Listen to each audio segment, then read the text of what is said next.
Welcome back to Good Morning Kenya. If you're just joining us, you are right in time for the next discussion of the day. Remember, we just had Ram Maguka, who was had a fantastic panelist talking about matters involving the Nyumba Kumi initiative and how effective it has been over the years and what more needs to be done by you as a citizen, the government, and of course our law enforcement as well. So we do hope that you learned a thing or two from that discussion. And right now we want to move things along and go to matters cervical cancer. Now, I did mention to you we're going to have this discussion, and this is the time we're going to have it, and it's all about cervical cancer. And given that we are in January, which is also known as the Cancer Awareness Month nationally, so we are also embracing that and supporting the fight against cervical cancer.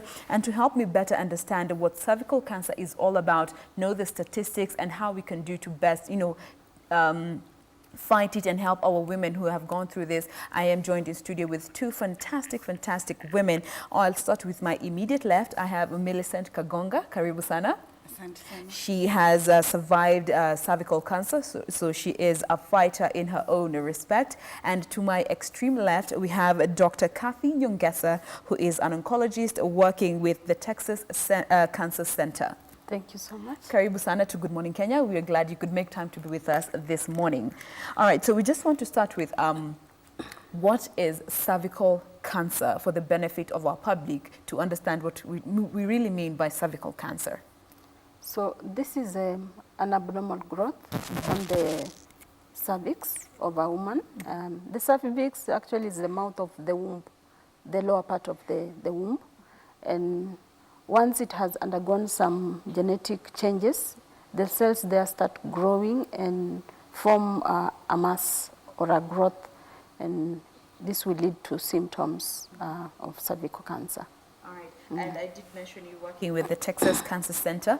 Just yesterday, your organization launched an awareness week here in Kenya, which is the first of its kind, which I think is definitely a step in the right direction. You will be telling us more about it and how our women can have access to it, because I understand there's free screening that will be happening.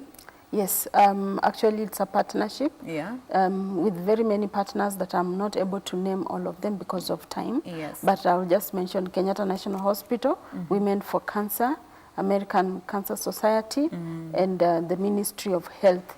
And we are partnering to offer free cancer screening. It will be happening at Kenyatta National Hospital, clinic number 66, Melchizedek Hospital, the counties, at the Texas Cancer Center in Nairobi. Okay. And this will be followed by a big walk on Sunday on the 27th of this month. All right, all in an effort to create more awareness about cervical cancer. Yes. So, Millicent, ile wakati uliambiwa mara ya kwanza you have cervical cancer, ulielewa ni nini unaambiwa? Hapana, sikuelewa mara ya kwanza. Mara ya kwanza sikuelewa ni nini naambiwa, kwa sababu unajua kuna vitu zinaweza kufanyikiwa, unajua una expect zifanyike kwa jirani, si kwako. Yeah. Na ulikuwa miaka ngapi the first time uliambiwa you actually have cervical cancer? Nilianza symptoms nikiwa na 20 years. But information nilipata nikiwa at the age of 26. At 26, that's when ulipata your confirmation is cervical cancer. Yeah. All right, and Daktari, maybe what are some of the causes of cervical cancer or predisposing factors? The biggest predisposing factor, especially in our community, is HPV or human papillomavirus. And what does it do in itself, the HPV virus? This virus, you get infected during sexual intercourse, and there are different types, the most aggressive and the less aggressive. Now, with repeated infection and persistent infection by this virus, it actually changes the lining of the cervix to a pre-cancer stage, which can take even many years, 10 to 20 years, you having the virus, until it now turns to form a cancerous growth. So it's a virus that can stay dormant, but due to multiple infections over the years, it grows and replicates over time, and it gets to a point where it mutates, or? Yes, it mutates and actually changes the lining of the cervix to become cancer. That is one of them, one of the big risk factors. The other one include early age at having sex maybe you're in the teenage years, you start having sexual intercourse, then you actually get a chance of getting exposed to the virus much earlier. Multiple sexual partners, having many children starting at a young age, using oral contraceptives for a long time. It gives you a don't care attitude when you are young, and you say you're not going to get pregnant, so you get more relaxed and freer. So all those may contribute, and in our society I think 99% of cervical cancer is caused by the human papilloma virus. Now, you just mentioned the contraceptives and birth control pills. Now, these are pills that are supposed to help you plan your family, but continuous use will be harmful. Yes, especially school-going kids, you know, they start using them very early. So it depends with the age as well that you started using them? Yes. It is actually recommended you use it for a short time just to plan your family. Yeah. It's not meant to give you prolonged protection against childbirth. Because if you know you're not ready to take care of a family, then abstain or use protection like condoms. All right. Na, Millicent, ile wakati sasa ulienda hospitali ukaambiwa sasa ni cervical cancer, uliweza ku get ile information ulikuwa unahitaji kujua what was the cause and ili kutrigger upate cervical cancer ama ilikuwaje? Unajua before ni gundue ilikuwa cervical cancer, uko mashinani si rahisi watu wajue ni nini wanapitia. Ulikuwa Nairobi ama nyumbani kwanza hiyo wakati? Nairobi. Ulikuwa Nairobi? Especially wa mama. Unajua mama ni mtu anaumia silent. Taki ku open up. In fact anajua atapoteza my marriage. Inakuwa kitu ngumu sana. Sasa mimi nilinyamaza na discharge for 6 years. Kama nimejinyamazia. Inatoka tu mpaka So hiyo ndio ilikuwa symptom yako ya kwanza, it was a vaginal discharge. Yeah. Na ilianza ukiwa umri gani? At the age of 20. 20 ndio sasa hizo symptoms zote zilianza kumanifest? Yeah. Okay. Sa discharge ikagrow mpaka sasa siwezi tumia pad. Natumia towels. Natumia towels kujekea. Na ilikuwa ngumu sana juu the only person mwenye niliamua kushare na yeye na akanisaidia ni mwenye nilikuwa nafanyia kazi like house girl. Nikienda hospitali the first time walisema ni infection. Niko very young. By then najua cancer ilikuwa inashika, cervical cancer ilikuwa inashika watu wenye wamekoma. Sasa nikienda nikaambiwa I'm still young, siwezi kuwa na cervical cancer. Hiyo na pumua kidogo. Na sasa hiyo nikipewa antibiotics bado discharge ilikuwa inaendelea. Nakumbuka nikienda kwa hospitali, hospitali kwenye nakaa, nika insist. Ananiambia hapana, yezi kwa nika insist. Ulimwambia kuna kitu zaidi yenye mnaniambia. Yeah. Na ule daktari mwenye alinifanyia screening hata yeye alichoka. Hakuimagine kitu kama inaweza fanyika. Hakuimagine kabisa. Na ndio wakinifanyia screening, daktari akaniambia I'm sorry. Kulikuwa na hizo picha zenye zinakuanga kwa hiyo room. Akaniambia ingekuwa hii stage ingekuwa vizuri, lakini imefika stage 4. So eventually after kusumbuana nao kabisa kuambia kuna shida zaidi ndio walifanya na wakakwambia actually kushuku kwako ilikuwa ukweli. Ilikuwa ukweli. Now, Daktari, maybe what are some of the other conditions that maybe mimic such as symptoms that could be mistaken for cervical cancer? Could be mistaken that to be something else, but it's actually cervical cancer. STDs or STIs, because the symptoms of cervical cancer in early stages present like an infection. Yeah. So when you go for treatment for sexual transmitted diseases and this discharge is not disappearing completely, okay, as women we have a normal discharge which should not cause any alarm. You can never just be completely dry. But there is this discharge, sometimes becomes false smelling, and it's persistent despite repeated treatment. You've even gone with your partner there, you've been treated and nothing is happening. It could be a symptom of cervical cancer, or it could just be an infection. So always is good to have the doctor checking you again and again. All right. Now, apart from the discharge, maybe which are some of the other symptoms or telltale signs that actually you need to look out for to know that actually this could be something more serious than what I think it is? Abnormal menstrual periods. For example, you have very heavy periods. Well, previously you didn't have. You didn't have. Ah, okay. Or they come in, you have, you know, your periods come every 24 to 28 days, but then they come even more frequent, like every 2 weeks or 1 week, you have to use a pad. Another symptom is bleeding after having intercourse, spotting after intercourse, pain in the lower abdomen or pelvic area, and sometimes a discharge which is foul smelling. It can be watery, and then if left unattended, this cancer can continue growing. It will affect the rectum, the bladder, so you may have issues to do with your stool. Even sometimes you can get a fistula where the cancer breaks the barrier between the bladder and the genital area, or between the rectum and the genital area. So you have stool leaking, urine is leaking, you are constantly wet. And sometimes it goes on until it blocks the drainage of the kidneys. So you come to hospital with kidney failure. Anemia because of excessive bleeding, you're just tired, you're having severe headache, you know, things, just also weight loss, unintentional, you're not exercising, but your weight is just going. Yeah, those are some of the symptoms. All right, Millicent, kwa hizi signs zote daktari anasema hapa ni gani ambazo ulipitia? Zote?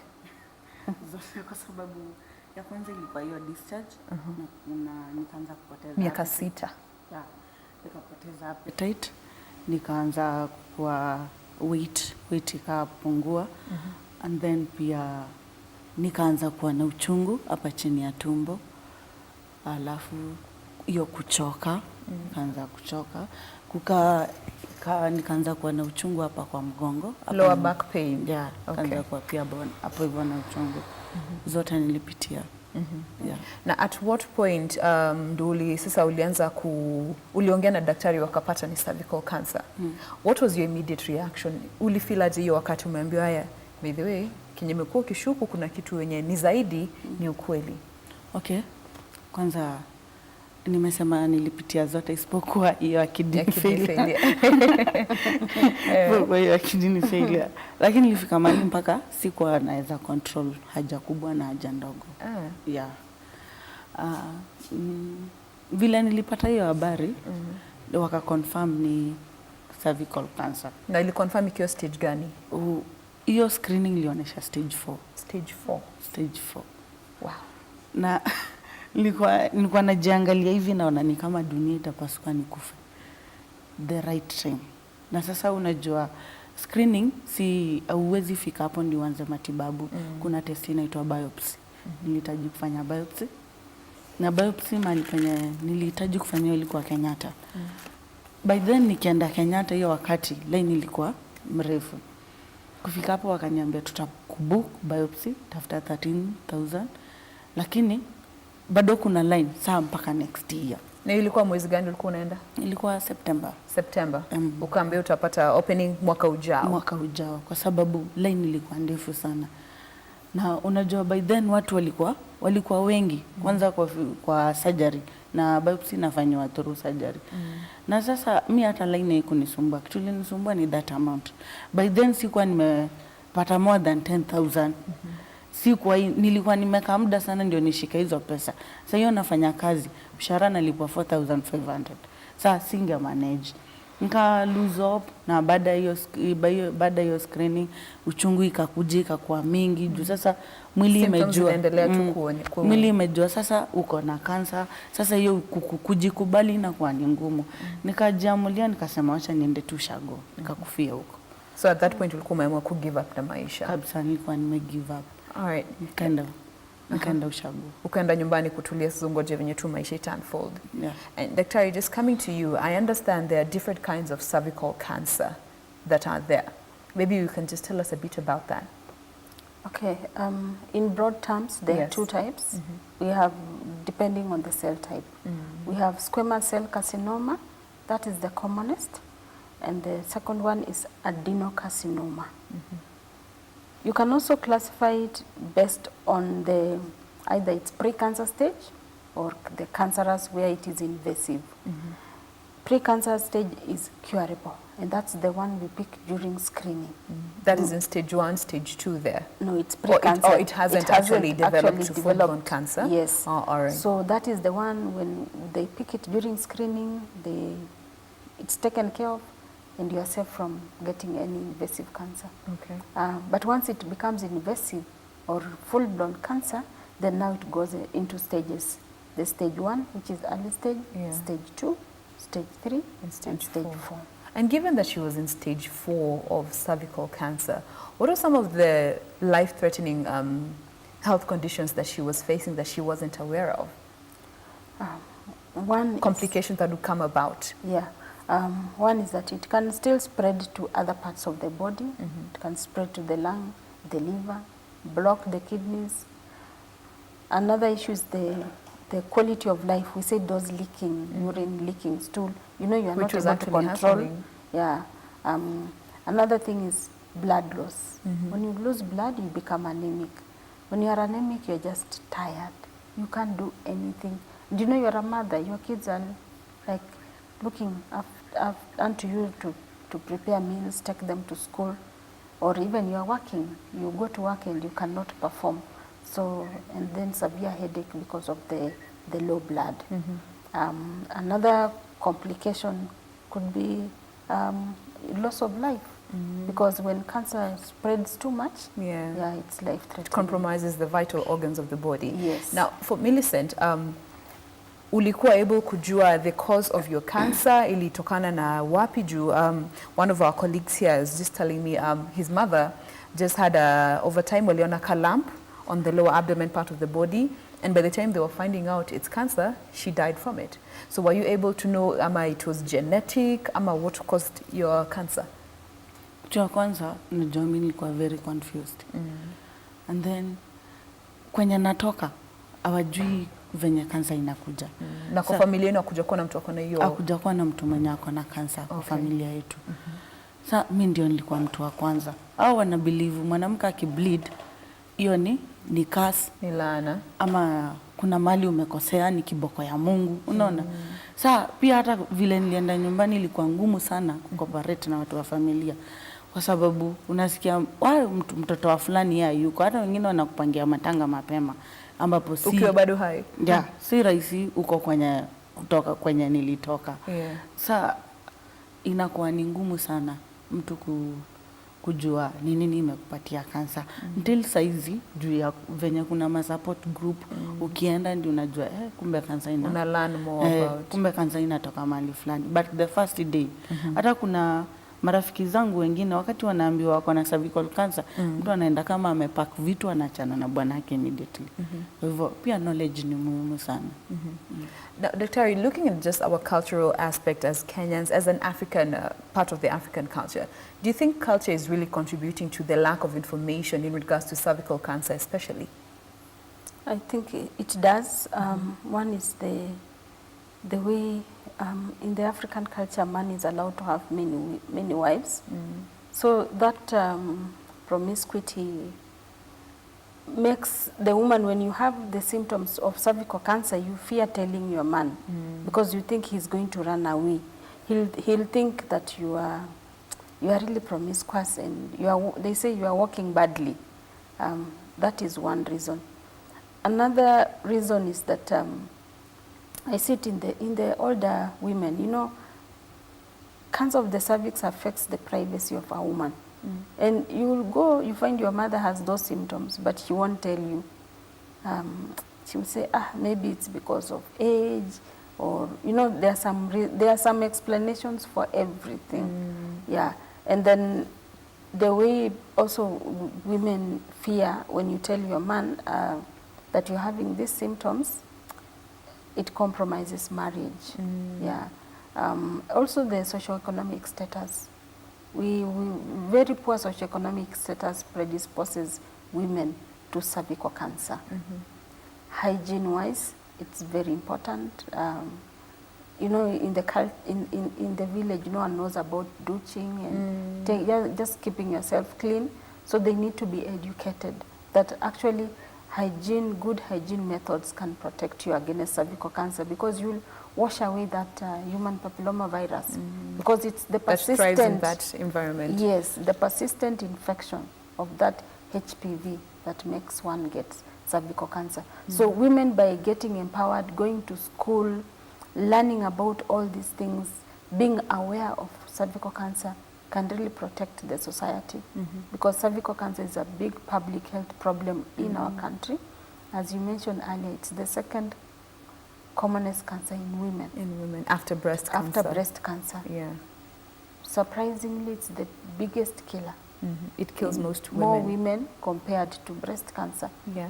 And it's a preventable disease. Yeah. So we want in 10, 20 years to come, 50 years, you know, our children now, cervical cancer should not be a big problem as it is for the current generation, where most women did not have a chance of getting immunization or vaccination against the human papilloma virus. So there actually is vaccination against the HPV virus? Yes. And at what age is it recommended to get this vaccination for the first time?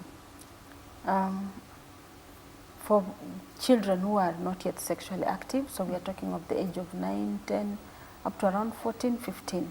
That's the best age group.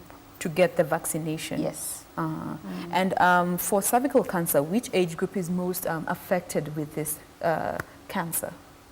We see it in women of reproductive age, and majority are about from 25 to 60 years and beyond. Yeah, but it just shows how early our population has been exposed to the HPV virus. Yeah, actually age of onset for sexual activity in our community, it's about 13 years. Now the HPV virus in itself, does it just exist in sexual fluids, also in blood, saliva? How can it be transmitted aside from sexual?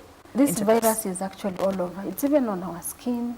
Yeah, but mainly it is sexually transmitted, and that is where it thrives more. You know, it's able to survive for long, but on surfaces, on because the skin, you conditions. keep on washing, and it doesn't stay there. All right. Now, Millicent, wakati ambapo umeambiwa uko na cervical cancer stage 4, hiyo haiwezi operatiwa, ni matibabu. Ulikuwa bado mchanga, ulikuwa umefika mahali umeanzisha familia yako, ama huku umeanzisha, ama ilikuwa situation gani? Kwanza mimi nilipata my first born nikiwa 13 years. 13, miaka 13? Yeah. Okay. Second born 16, third born 20. Sa na ndoa yangu ikavunjika nikiwa at the age of 20. The same year ndio mwaka nilipitia masaibu mengi sana. Nilipoteza my marriage, my daughter passed on, second born. Sa ilikuwa ngumu sana. Na between 20 to 26 years nilikuwa bado na pitia changamoto mingi, kulea watoto, una mahali pa kulala, ndoa ndio imevunjika.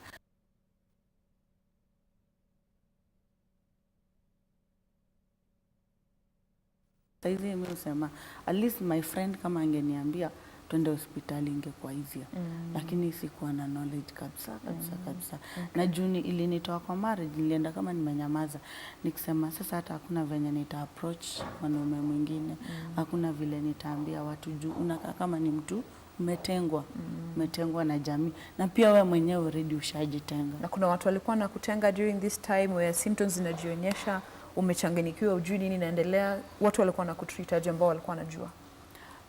Kuna watu wenye walijua wakanivumilia, na baadaye wakanitenga, wakaniambia tu hatukutaki, sababu hatutaki kukuchangia pesa ukufe, utupatie gharama ya kukuchangia pesa ya kupeleka mwili nyumbani. Hivyo ilikuwa ngumu sana.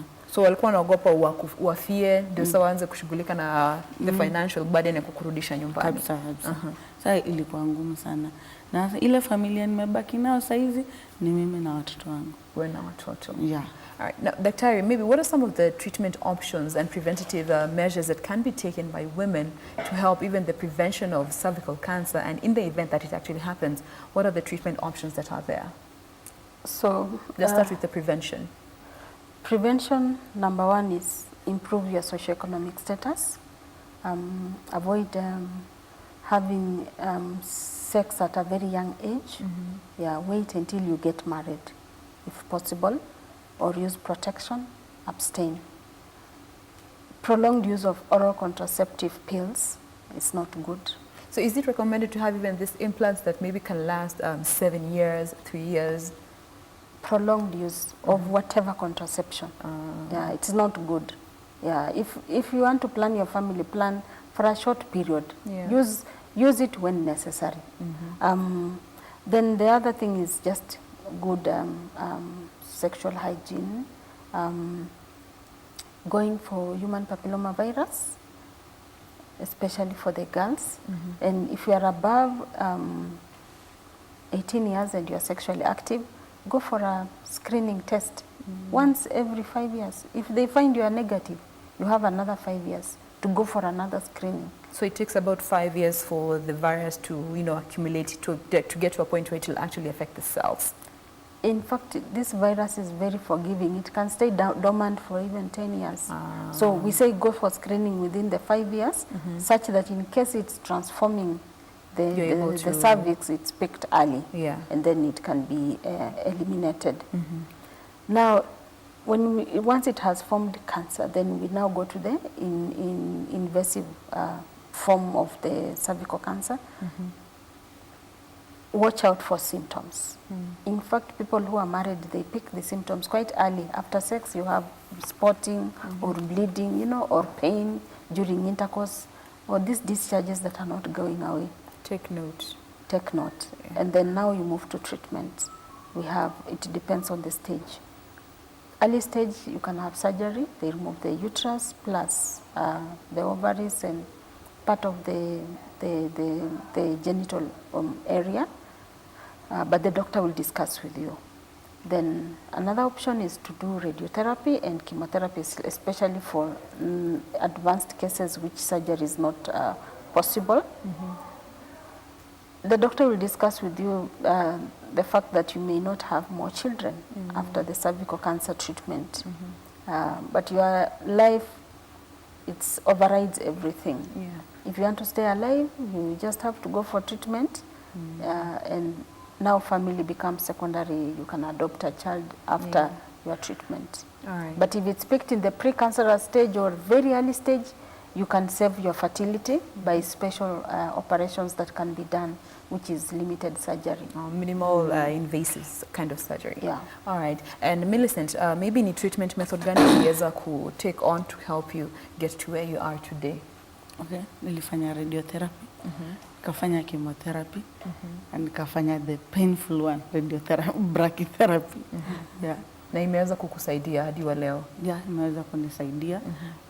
At least mwili ilirudi. Nilibleed. Kuna wakati nilikuwa very anemic. Paka HB yangu nikipelekwa ilikuwa 3. Sasa hiyo hata nikiingia hivi, daktari walikuwa wanashindwa kama the next 5 minutes nitapumua. All right, na tukimalizia, maybe ungependa kuambia nini the public when it comes to how tunafikiria kuhusu cervical cancer na ambao wameaffectiwa na cervical cancer? How tunaweza wa treat na kuwa accept na kuwasaidia kwa society? Ndio ile kamera yako pale. Hii hapa. Okay. Angalia, just talk to the public.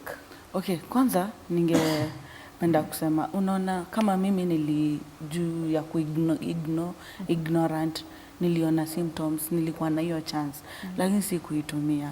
Hivyo ukiona kitu yoyote kwa mwili wako, especially wanawake, maybe unataka kusave your marriage, hata ukisema ufiche hiyo symptoms, una save your marriage, bado haitakaa kwa sababu itagrow na bado utakufa.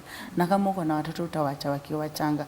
Mimi unaona kama mimi nilispend much, unapata kama damu niliongezwa mingi 14 pints, ndio kwa sababu natembea saizi. Enda tu hospitalini uangaliwe, enda ufanyiwe hiyo screening. Saizi hospitali mingi zinafanya screening for free. Grab your chance, enda ufanyie hiyo screening. Utapata watu, saizi watu watakuongelesha, au utafanyiwa tu screening ukienda, hapana. Na haitahitaji mfuko yako. Kuna watu wanajiuliza, maybe mtu anapata hiyo screening kwa uncomfortable, ana lose hope, ama anaenda kiambia wengine hakuna haja screening. Hapana, hata kama iko uncomfortable, enda ufanye. Utapata umesave maisha yako, umesave maisha ya jamii yako. And then saizi juu ya watoto wetu wasichana. Najua saizi juu ya generation watoto wanagrow haraka, najua wanaona vitu mingi, wanapitia mambo mingi. Pia juu tunataka kusave watoto wetu wasichana, twende tu tuwapatie hiyo vaccine. And Daktari, as we wind up, maybe you can tell us about the cancer awareness that is happening, and I understand there will be screening that will be happening in the week, and a walk ultimately. Tell us a bit about that and how guys can be able to take part in that as we wind up. Yeah, so yesterday we launched the National Cervical Cancer Awareness Week, and the theme is Stop Cervical Cancer. So starting Monday, yesterday, till Friday, from 21st to 25th, there will be free cancer screening for cervical cancer and breast cancer. Then on the 27th of January, there will be a walk, cancer walk at Uhuru Park grounds to CBD. It will be 5 to 10 kilometer walk. This is in partnership with the Ministry of Health, Women for Cancer, KENCO, American Cancer Society, Kenyatta National Hospital, Texas Cancer Center, Medizedek, IBIS, and many other partners that I'm not able to name. Okay. But if you are a woman out there or a man out there, you have a loved friend or your wife, take them for free screening the whole week. They can go to Kenyatta National Hospital, clinic number 66, or to Texas Cancer Center, Melchizedek Hospital.